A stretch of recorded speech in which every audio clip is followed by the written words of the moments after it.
Dumating na mga kababayan sa Indonesia yung ating Pangulong Bongbong Marcos for the ASEAN Summit. Tiningnan ko yung lista ng mga kasama niya, mga kababayan. Wala si the little girl. So tama mga kababayan yung mga discussions natin. Siyempre si Martin Romualdez laging kasama po. Si the little girl, hinahanap ko, binasa ko yung lista kung sino yung mga kasama. Wala akong nabasang the little girl. Di ba? Yan kasi, ba't naman na niya isasama yung member ng The Platters? But before ko mga kababayan ibigay sa inyo yung kwento, click subscribe muna dito sa ating YouTube channel and hit the notification bell para lagi kayong updated po sa mga kaganapan dito sa ating bayan. Like and share na rin po ninyo ng ating video at huwag na rin po ninyo na skip yung ating mga commercial ads para tuloy-tuloy ang pag-unlad ng ating bagong Pilipinas. Ito pa mga kababayan yung picture ng ating Pangulong Bongbong Marcos. Si First Lady, si Sandro kasama din, si Martin Romualdez, si Gibo, and other secretaries, mga kababayan, cabinet member. Siyempre yung economic team, dati laging kasama si GMA.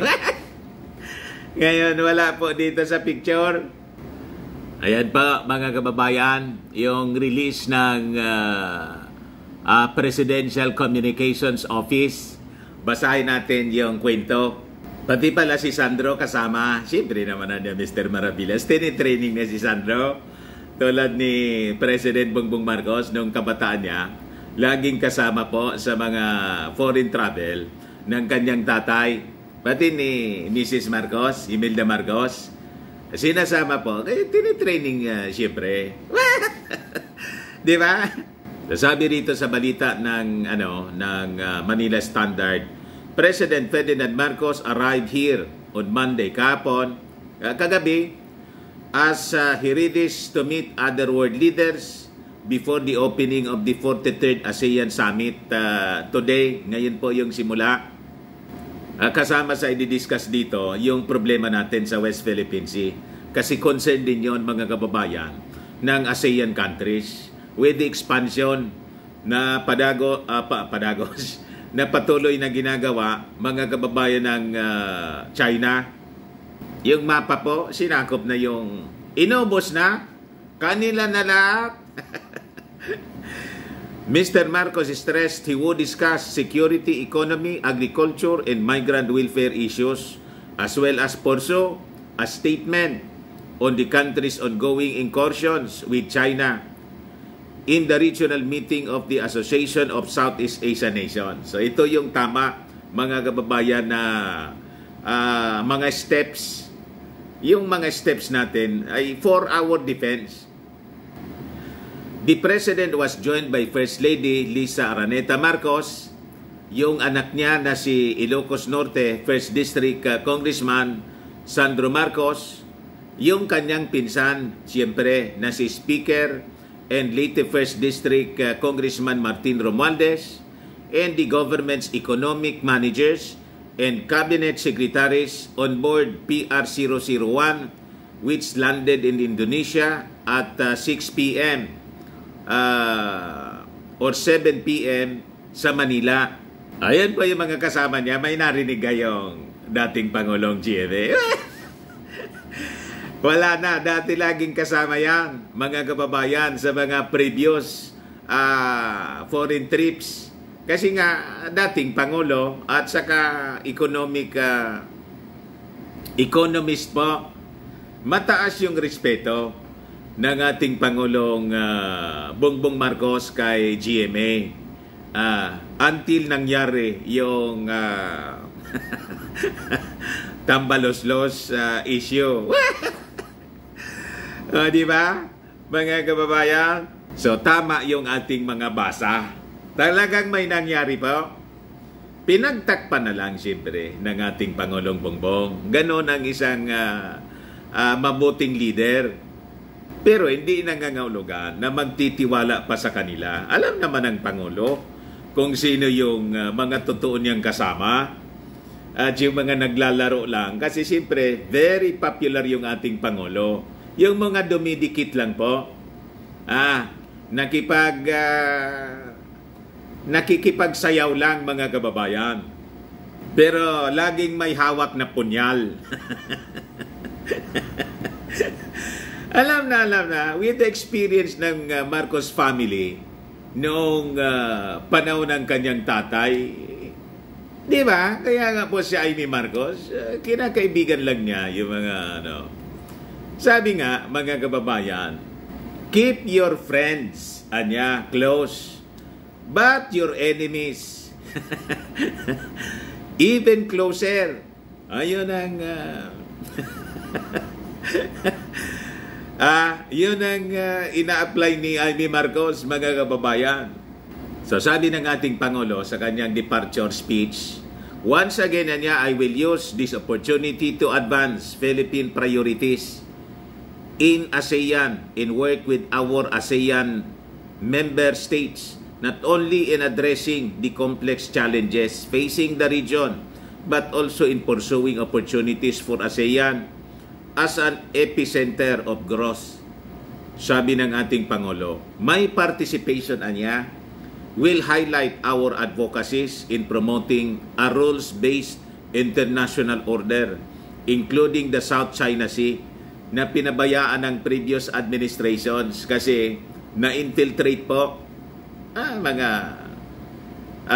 influensyado ng mga Chinese. Pro-China, you see, including the South China Sea, strengthening good security, calling for climate justice, tapping the potential of the digital and creative economies, protecting migrant workers in crisis situations, as well as combating trafficking in persons.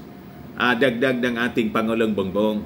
So sabi rito sa balita, the second ASEAN Summit of this year provides a strategic opportunity para sa regional bloc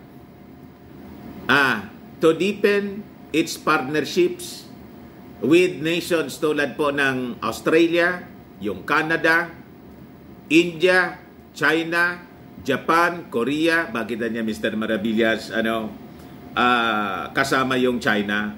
Tayo naman po, hindi naman tayo nakikipag-away. Kahit tayo po ay pinagsasamantalahan ng China, hindi man po tayo nakikipag-away. Dinidefend lang natin ang ating rights to our territories. Hindi man po tayo palaaway. Ganon, akala ninyo ako, palaaway ako. Ikaw niya, Mr. Maravillas, kasi pag ikaw nang komentaryo, hindi man tayo palaaway, but we have to defend our rights. Kaya po, defense, cooperation, yung sa American relationship natin sa Amerika, mutual defense. Mutual defense treaty, hindi man po offense. Defense. Kita ninyo, napakalinaw.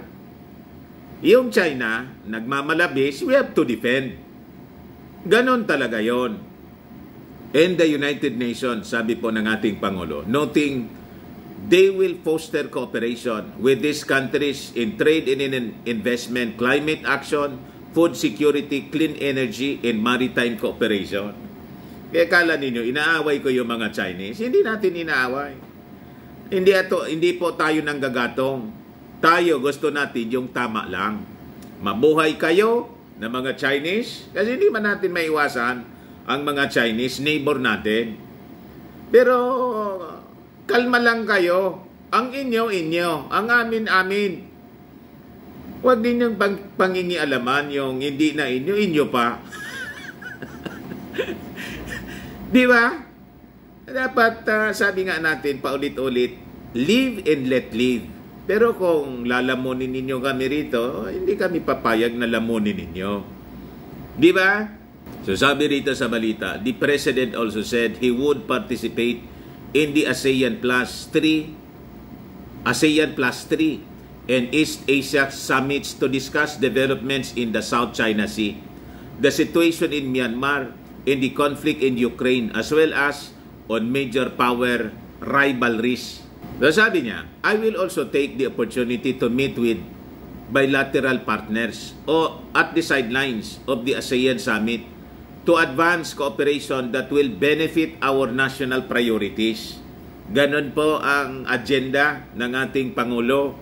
Sabi niya, my administration will continue to ensure that our constructive engagement with ASEAN, our dialogue partners and stakeholders serve our national interest.